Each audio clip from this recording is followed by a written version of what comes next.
If you have had any issues with your partner or a close relationship during the past few months, August is the time for it to end.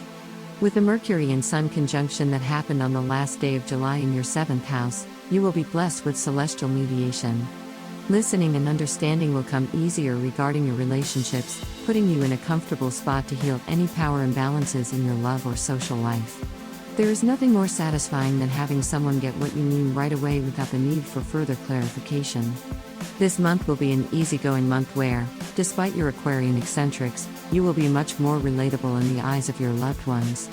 With the Sun opposing your natal Sun sign, you will have the space to do what you gotta do without the need for justification.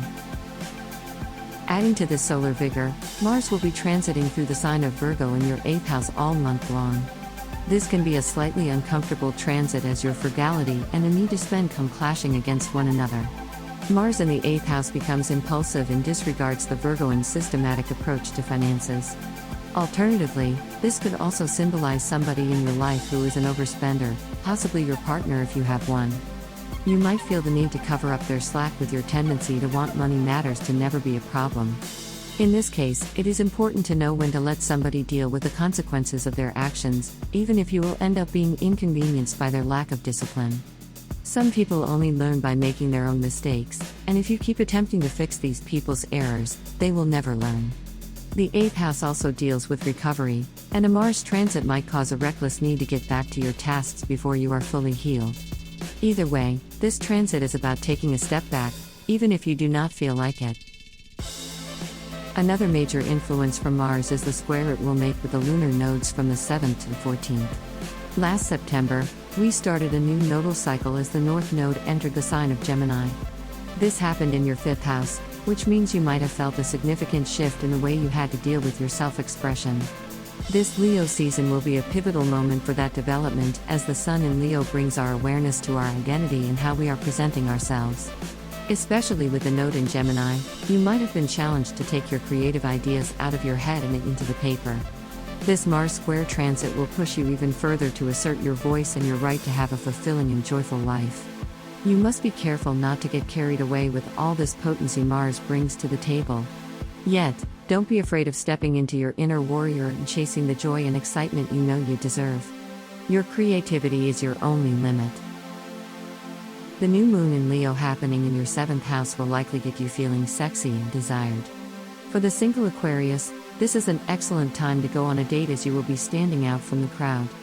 On the other hand, the Aquarius who are already in a relationship will be driving their partners crazy as you become almost irresistible during this lunation. This sounds all good and fun, but there is something that you should keep in mind. During this new moon, Uranus, who is approaching half of a 7-year Taurian cycle, will be squaring the moon in your 4th house. The transit has likely been slowly chipping away at transforming your living situation. If it is still currently unstable, a lot of the stress from a move, mortgage, or a family member staying over for a while could hamper the sensual atmosphere that this moon is bringing. This could trigger your relationship's adventurous explorations, which could prove to be exciting, but be careful not to go too wild. The monthly full moon will be happening in your own sign, allowing you to showcase your personality's best traits. At this time, you may feel invigorated. If you have been sick or dealing with any bodily dysfunction, this could signify a conclusion to your troubles or at least a breath of fresh air. One thing that is important to be aware of, though, is your issues with idealism.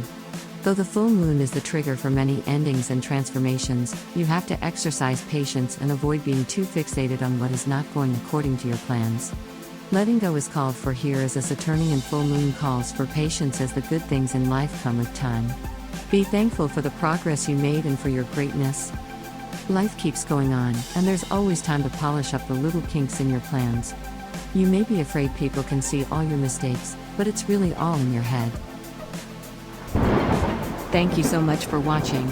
Please give us a thumb up if you liked the video. Subscribe our YouTube channel not to miss the next video horoscope. Visit our website GoToHoroscope.com where you can find actual horoscope for today. Download our apps from Google Play and App Store to have your daily horoscope always on hand.